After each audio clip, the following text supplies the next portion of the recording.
मैं अपना इंट्रोडक्शन दूं। माई सेल्फ धर्मेंद्र कुमार, मैं बनारस में रहता हूं।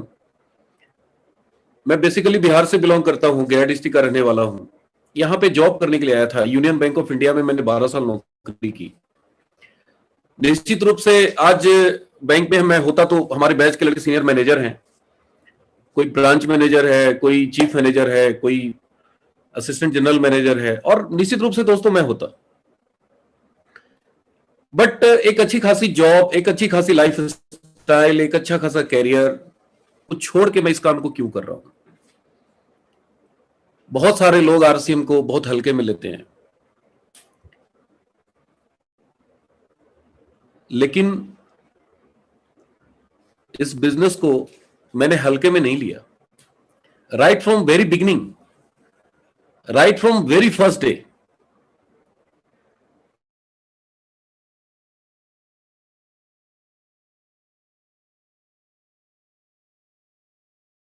लाखों लोगों ने ज्वाइन किया, बहुत सारे लोग आए, बहुत सारे लोग इस बिजनेस में काम भी किए, लेकिन कहीं ना कहीं उनको परिणाम नहीं दिखा। अब रिजल्ट नहीं आया जिस हिसाब से, जिस एग्रेशन के से लोग काम करते हैं, उस हिसाब से रिजल्ट नहीं आता। ये सत्य है, और यही कारण है कि लोग क्विट कर जाते हैं। लेकिन मेरे साथ कुछ और स्थितियां थी। मैं आपको बताऊं कि आरसीएम में आने से पहले मैं एक नेटवर्क मार्केटिंग कंपनी की मीटिंग में मैं गया था। आरसीएम में आने से पहले 3-4 साल पहले, और वहां पे जाकर मैंने एक चीज देखा कि नेटवर्क मार्केटिंग की पावर क्या है। What is the power of network marketing? मैंने उस कंपनी की मीटिंग में देखने के बाद मुझे पूरी रात नींद नहीं आई थी।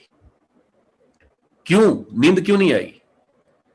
क्योंकि इसकी जो विशालता है, इसकी इसका जो फॉर्मूला है वो यूनिक है। कमाल का वहां पे प्रेजेंटेशन दिया गया था, नेटवर्क की पावर क्या है ये बताया गया था। और रियल में बताऊं कि उसी दिन मैंने ठान लिया था कि मैं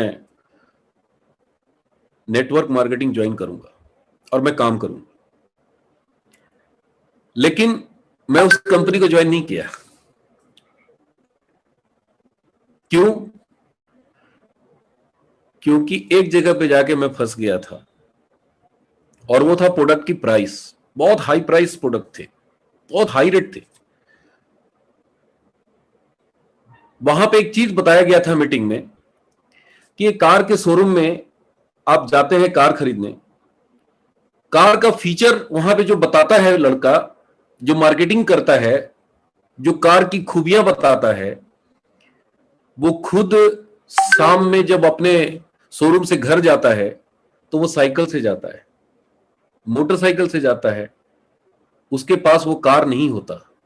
लेकिन कल्पना करिए कि अगर वो उस कार से चल रहा होता और उसके बाद उस कार की खूबियां बताता, तब उसके रिजल्ट, उसके आउटपुट कितने ज्यादा होते। ये बातें कहां बताई गई थी? उस मीटिंग में, उस कंपनी की मीटिंग में जहां पे मुझे ले जाया गया था।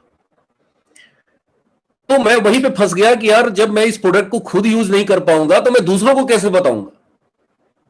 फिर तो मैं सेल्समैन वाला काम करूंगा, क्योंकि वहां पे बताया गया था कि ज्यादातर लोग नेटवर्क मार्केटिंग में सेल्समैन का काम करते हैं, और ये सेल्समैन के लिए नहीं है। ये नेटवर्क एक इंडस्ट्री है, और इस इंडस्ट्री को खड़ा करने के लिए first of all you will have to become user. जब तक आप यूजर नहीं बनोगे, आप उस इंडस्ट्री के मालिक नहीं बन पाओगे, ओनरशिप नहीं आएगी आपके पास। ये बातें बताई गई थी बहुत पहले उस कंपनी की मीटिंग में जिसमें मैं गया था। मैं किसी कंपनी का नाम नहीं लेता, और लेना भी नहीं चाहिए। बट रात भर नींद नहीं आई थी। नेटवर्क की ताकत पहली बार मैं देखा था।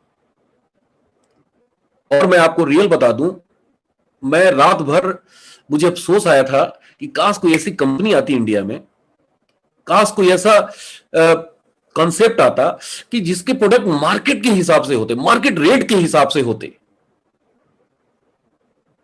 मैं आग लगा देता।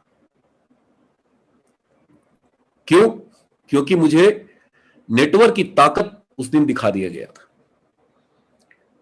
और मैं आपको रियल बताऊं, बाद में मैं भूल गया था, क्योंकि इंसान भूल जाता है, स्वभाव है भूलना। मैं भी भूल गया, नौकरी कर रहा था। 2-4 दिन के बाद, हालांकि उस बंदे ने मेरे को बहुत प्रयास किया कि ज्वाइन कर लूं, लेकिन मैंने एक ही जगह पे मैं बताया उसको कि देख भैया, इस प्रोडक्ट को मैं खुद ही बियर नहीं कर पाऊंगा, तो मैं ज्वाइन नहीं किया। हमारे ब्रांच मैनेजर लेके गए थे मीटिंग, बहुत प्रयास किया, उन्होंने यहां तक ऑफर किया कि ज्वाइनिंग किट का पैसा भी मैं दे देता हूं।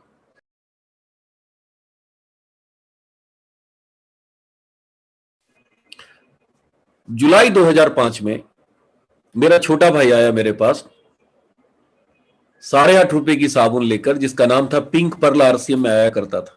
हमारे सीनियर साथी शैलेंद्र जी हैं, शायद उस साबुन को इन्होंने देखा जरूर होगा। प्लास्टिक के रैपर में आते थे, उस समय पैकेजिंग आरसीएम की अच्छी नहीं थी। तो मेरा छोटा भाई मेरे को वो साबुन ला के दिया और बोला,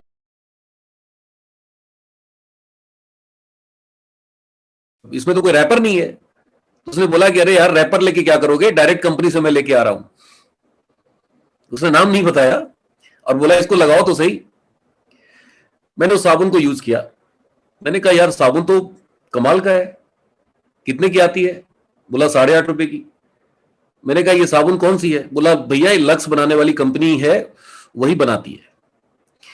फिर मैंने बोला कि यार, ये ऐसे क्यों है, लक्स तो बड़ी अच्छी पैकेजिंग में होता है। उसने बताया कि भाई साहब, ये नेटवर्क मार्केटिंग है, जो डायरेक्ट कंपनी बेचती है, कंपनी से माल बनता है और डायरेक्ट आता है। रैपर क्या करते हो आप, फेंक देते हो। रैपर बनाने में अच्छा खासा कॉस्ट आता है, क्या फर्क पड़ता है, रैपर रैपर तो हम यूज करते नहीं है। फिर मैंने कहा ये कॉन्सेप्ट क्या है बताओ। तो उसने मेरे को बोला कि देखो, मेरे को भी अच्छी सी जानकारी नहीं है, मैं अपने सीनियर को बुलाता हूं। फिर पटना से उनके सीनियर आए और फिर उन्होंने मेरे को कॉन्सेप्ट बताया और मेरे दिमाग में बत्ती जल गई। मैंने कहा यार, ये तो नेटवर्क मार्केटिंग है, ये तो वही चीज है जो मेरे को आज से तकरीबन 7 साल पहले मेरे को बताया गया था। और फिर मैं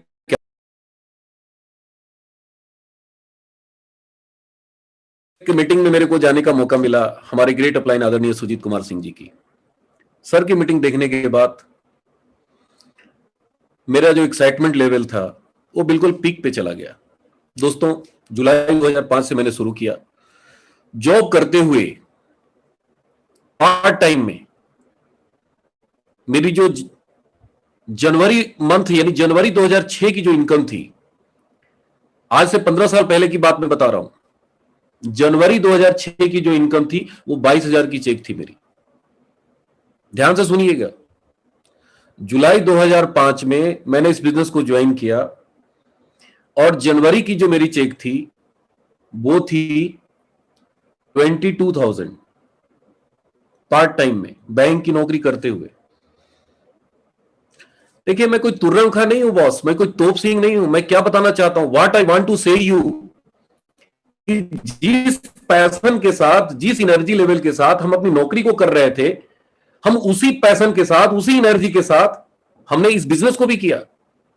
हाँ, बहुत सारे लोग क्या करते हैं आरसीएम में, मैंने देखा है, लोग जुड़ तो जाते हैं, काम भी करते हैं, 2-4 दिन भागते हैं, लेकिन रिजल्ट नहीं दिखाई देता, तो कहीं ना कहीं उनकी स्पीड कम हो जाती है।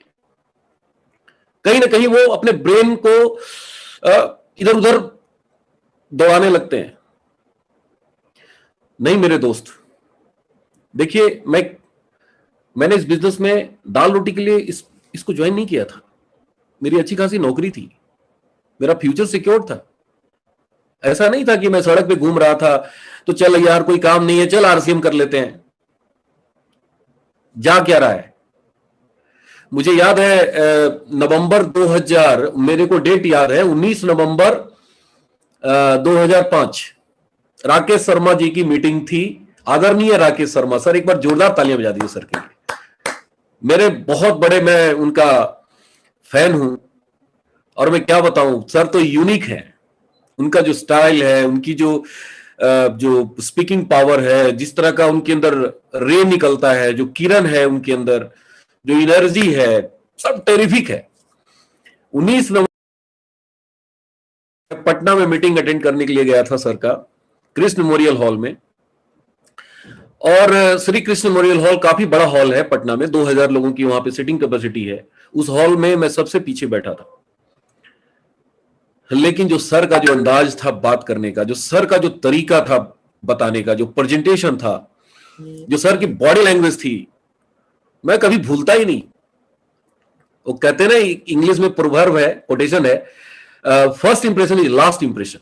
जो पहली जो इंप्रेशन होती है ना, वही आपके दिल दिमाग पे लाइफ टाइम होता है। तो वो सर का जो पहला इंप्रेशन था ना, मैं वो भूलता नहीं।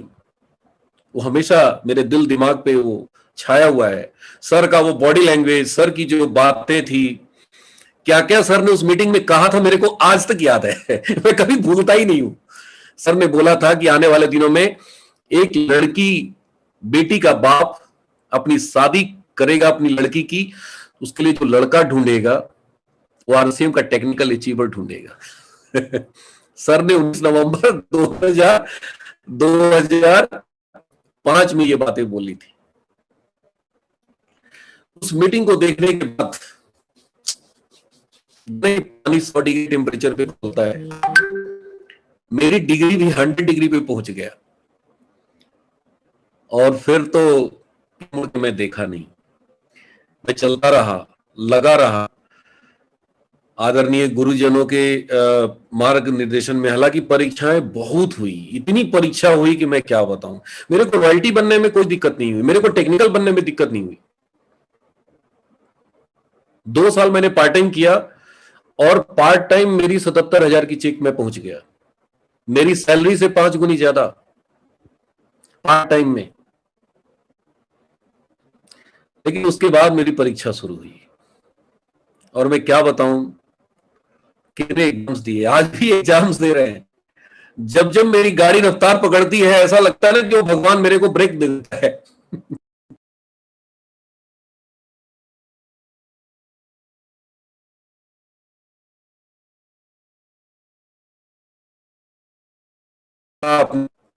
यूरिन के प्रॉब्लम से 2 बार मेरी सर्जरी हुई, बहुत तरह के एग्जाम हुए दोस्तों, मैं बता नहीं सकता। देखिए, जिंदगी में बड़ा काम करेंगे ना तो परीक्षा भी आपको बड़ी बड़ी देनी पड़ेगी।